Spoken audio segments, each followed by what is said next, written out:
Today's video is about the mysterious disappearance of Malaysian Airlines Flight 370, which vanished en route from Kuala Lumpur to Beijing in 2014 and has not been seen since.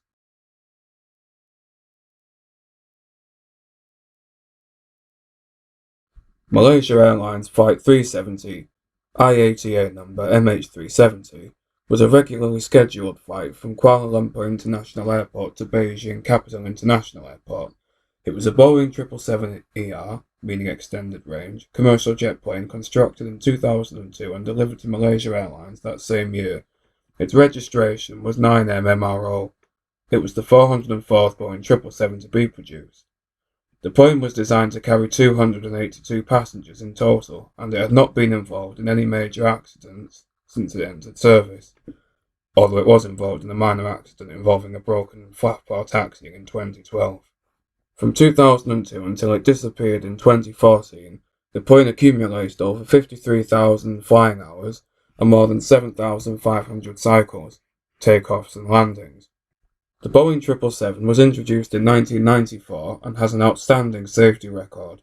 Since the first flight in 1995, there have been only 5 major incidents involving this model of aircraft. MH370 vanished while flying to Beijing on 8th of March 2014 and has not been seen since. Flight MH370 departed from Kuala Lumpur International Airport at 0042 AM local time. Both the captain, Zahari Ahmad Shah, and the first officer, Fariq Abdul Hamid, were Malaysian nationals, as were all 10 cabin crew members. 153 of the plane's 227 passengers were Chinese.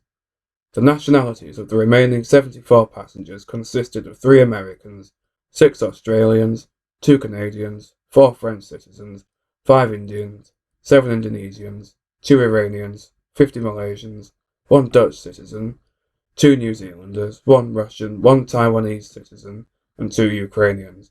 The flight was intended to last for 5 hours and 48 minutes and was scheduled to land at Beijing International Airport at 6:30 AM local time. At 01:19 AM, as the plane left Malaysian airspace and entered Vietnamese airspace, the final voice transmission was made.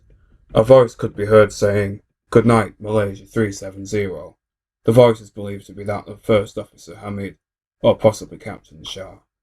2 minutes later, at 01:21 AM, the plane's transponder suddenly stopped working. At 01:22 AM, it disappeared from Thai military radar. Between 01:21 and 01:28 AM, the plane deviated dramatically from its intended flight path. Instead of continuing its northeastern route, it turned back on itself, flew across the Malay Peninsula, crossing between the borders of Malaysia and Thailand in the process, and the Andaman Sea. It is also understood to have flown over the island of Penang, which happens to be the birthplace of Captain Shah. The plane's last known position was 267 miles, or 430 kilometers, northwest of Penang before dropping out of range over the Indian Ocean. At 01:30 AM, all civilian radar contact with Flight 370 was lost, although it continued to appear on military radar until 2:15 AM. After MH370 failed to land in Beijing at 6:30 AM local time, Malaysia Airlines issued a statement to say that contact with MH370 had been lost and that the plane was missing. They announced that search and rescue operations were underway.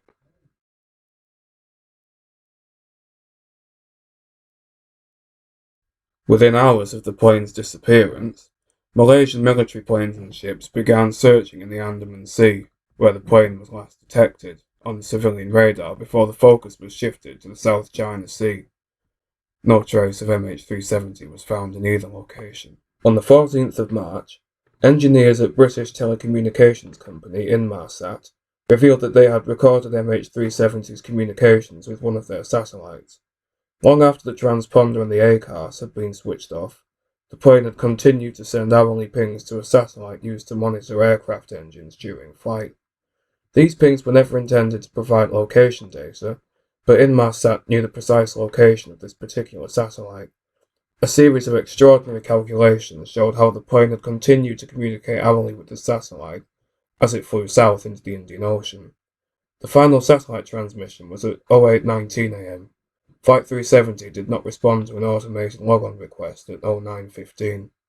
Investigators have concluded that flight MH370 most likely crashed due to fuel starvation shortly after the final satellite ping at 8:19. Inmarsat, however, were unable to ascertain exactly where the plane had come to rest. Following this revelation, on the 24th of March, just over 2 weeks after the plane went missing, Malaysia's then Prime Minister, Najib Razak, called a press conference to announce that further analysis of Inmarsat satellite information indicated that Malaysia Airlines Flight 370 had most likely crashed in the southern Indian Ocean, and that all 239 passengers and crew were presumed dead. With deep sadness and regret that I must inform you that according to this new data, flight MH370 ended in the southern Indian Ocean. Not surprisingly, this news caused a massive outpouring of grief, particularly from the relatives of Chinese passengers. 2/3 of the passengers were Chinese.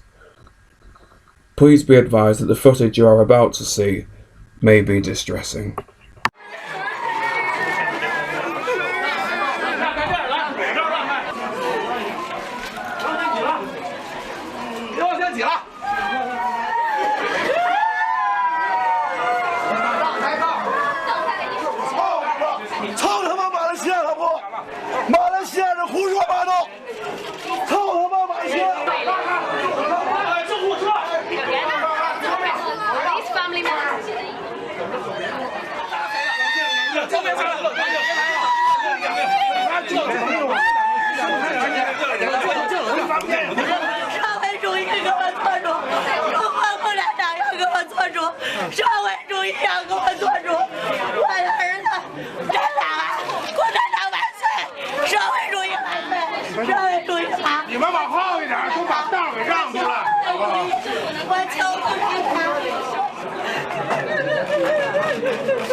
The search then focused on the southern Indian Ocean, with an international alliance of ships and planes joining in the search.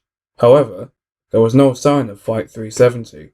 It was expected that there would have been an enormous debris field where the plane had crashed, but nothing of the sort was found. Shortly afterwards, Malaysia Airlines retired the flight number MH370 and began using MH318 in its place. Following an unsuccessful search operation, with no wreckage recovered and no major breakthroughs, it was not until July 2015 when the first piece of wreckage from the plane was recovered. A plane's flaperon was found washed ashore on a beach on Reunion Island, off the coast of East Africa. The flaperon is a hinged surface on the trailing edge of an aircraft wing. Its function is to control both roll about the longitudinal axis and lift. The piece was sent to France for further investigation. Following much speculation that it could be from the missing Malaysian plane, it was confirmed by French authorities that the flaperon had indeed originated from Flight 370. It is the first physical evidence that Flight 370 ended in the Indian Ocean. The following year, in 2016, 2 more pieces of wreckage, both found in the western Indian Ocean region, from MH370 were recovered. In May, a left outboard flap trailing edge was found on Ilot Bernash in Mauritius. Numbers found on the piece were found to match numbers specifically used for MH370. The outboard flap controls the plane's rolling and banking. In June, a right outboard flap was found on Pemba Island in Tanzania. The piece of debris had identification numbers and date stamps corresponding with those belonging to MH370. As many as 30 other pieces of plane wreckage found along the east coast of Africa are believed to have originated from Flight 370, but have not been conclusively confirmed as having originated from the plane. If these pieces of wreckage are actually from the plane, it may suggest that the plane may have met a more violent ending than often thought, although this will be discussed in further detail.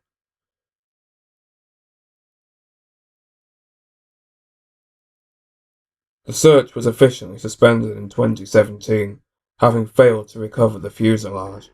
In January 2018, however, a private contractor called Ocean Infinity announced that they would continue the search on a no-fine, no-fee basis.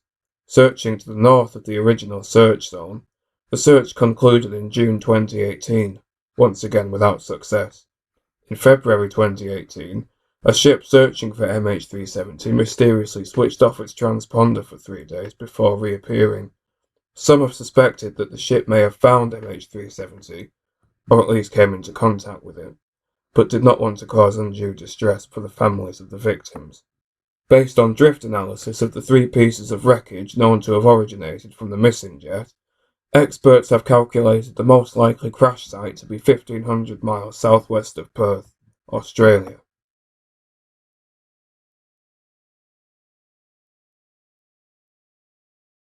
Many theories circulate regarding the plane's disappearance. Among the many theories are that the plane was hijacked and flown to North Korea, that it was flown to Diego Garcia, an American military base in the Indian Ocean, that it was the victim of a terrorist attack, or that it crashed in the Cambodian jungle. At one point there was even speculation that it had been abducted by aliens.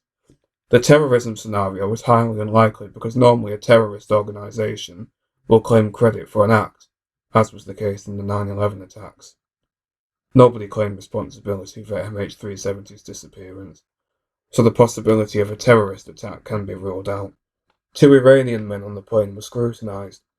It was thought they could be hijackers. However, an investigation into their backgrounds revealed that they had no links to any terrorist organizations, and they were simply asylum seekers en route to Europe. However, one of the most widely accepted theories is that the disappearance was an act of pilot suicide, with Captain Zaharie Ahmad Shah being the primary suspect. Although Captain Shah's family have consistently rebuffed the suggestion that he could be responsible for the plane's disappearance, there is some evidence against him. A month before MH370 disappeared, he is known to have plotted on his home flight simulator a route which terminated over open water in the Indian Ocean. It would appear that he tried to hide by wiping his hard drive. The files were recovered by FBI investigators. Furthermore, the route bears a strong resemblance to the one believed to have been taken by MH370 when it vanished. Another point which tends to be dismissed is that, a few hours before he signed in for duty, Shah's wife left him, or announced her intention to leave him, and MH370 vanished just a few hours later. That said, the reports of marital problems are disputed by relatives of Shah.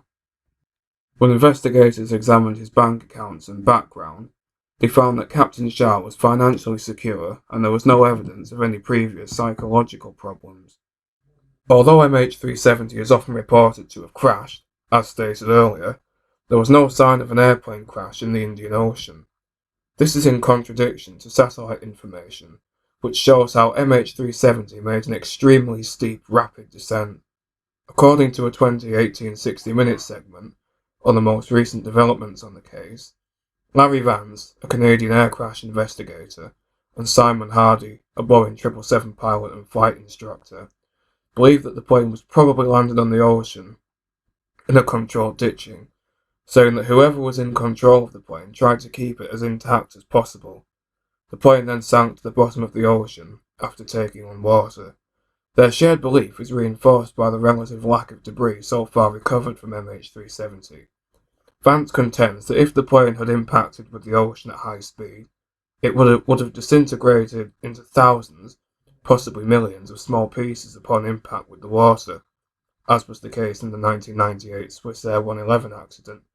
Indeed, if Flight 370 had crashed violently into the sea, debris should have been visible on the ocean surface, which, in turn, should have been visible to search parties.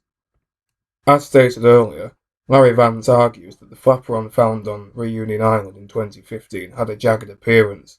which he insists could have only occurred if it had been extended, implying that somebody must have been in control of the plane. The jagged appearance would have been caused by the flap being dragged along the water. This may be the strongest evidence to support the claim that Flight 370 was controlled at the very end, instead of exhausting its fuel supply and crashing at high speed into the sea. Despite this being one of the more viable theories, given how part of the interior cabin panel was found, this implies that the plane may not be intact and that it must have broken apart, though it is still uncertain whether it broke up mid-air or upon impact with the sea. Satellite information reveals how the plane made an extremely steep, rapid descent in its final moments, meaning it must have crashed violently, and therefore could not have survived the collision intact. According to Charitha Patiarachi, Professor of Oceanography at the University of Western Australia, in the 10 days before the search party arrived in the area where they believed Flight 370 had most likely crashed, there were 2 cyclones, meaning any surviving plane wreckage was broken up and was therefore not visible on the ocean surface when the search ships arrived. Martin Dolan, former chief of the Australian Transport Safety Bureau, is adamant that the plane was not under human control when it fell from the sky and crashed into the water. His belief is reinforced by the satellite information, suggesting that the plane entered the water at high speed. However, according to a 2020 edition of Australia's 60 Minutes, Martin Dolan conceded that there was an increasing likelihood that the plane may have been flown several miles outside of the search zone, although not too far from the 7th arc, where the plane's final position was recorded. He's now reached a view that it could have been a deliberate glide that carried the plane outside the search zone. Do you still believe that it was a final out-of-control dive? I think the evidence is less clear now, given that we have managed to eliminate most of the area associated with that scenario. So if you had your time again, where would you search? There's nothing fundamentally different that we would do. We just now have some additional information which has been brought to bear and still leads to the conclusion that the most likely location is in or around the area that we have been searching. That means there's an increasing likelihood that there was someone at the controls at the end of flight. Yet another theory suggests that the plane was hijacked by Captain Shah in a politically motivated act. It is understood that Zaharie Shah was a staunch supporter of Anwar Ibrahim, to whom he was distantly related. Ibrahim was the leader of the People's Justice Party. Hours before Flight 370 was crashed into the Indian Ocean, Anwar Ibrahim was jailed, and some people have suspected that Captain Shah deliberately crashed his plane as a political protest. However, he left no statement, and his family have constantly refuted the allegation.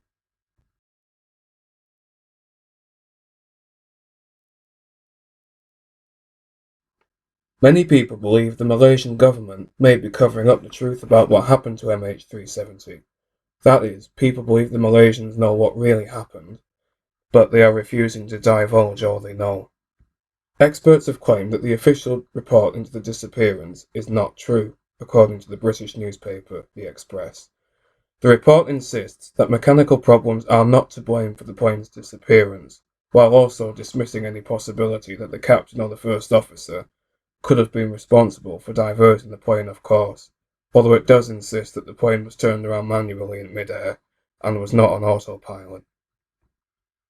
Aviation experts Mike Exner and Don Thompson have accused Malaysian authorities of not conducting a thorough investigation.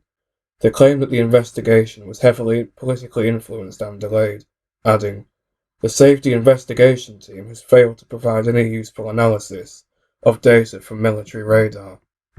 An Express article by Georgina Lund said the report raised more questions than answers, concluding that it could not determine exactly what caused MH370's disappearance. Another example of a possible cover-up can be seen in a 2016 edition of 60 Minutes. Ross Coulthard asks Leo Tiong Lai, Malaysia's Minister of Transport from 2014 to 2018, questions about the flap recovered in 2016, only for Lai to apparently avoid directly answering the questions, to Coulthard's frustration. Several other people on stage appear to support Lai. Although there is some evidence to suggest that Captain Shah was behind the disappearance of Flight 370, his innocence in Malaysian culture is considered an almost sacred truth, with friends and former employers of Zahari Shah adamant that he could not possibly be the mastermind behind aviation's greatest mystery. Until the fuselage is found and the flight recorders are recovered, what happened to MH370 will continue to elude us for many years to come.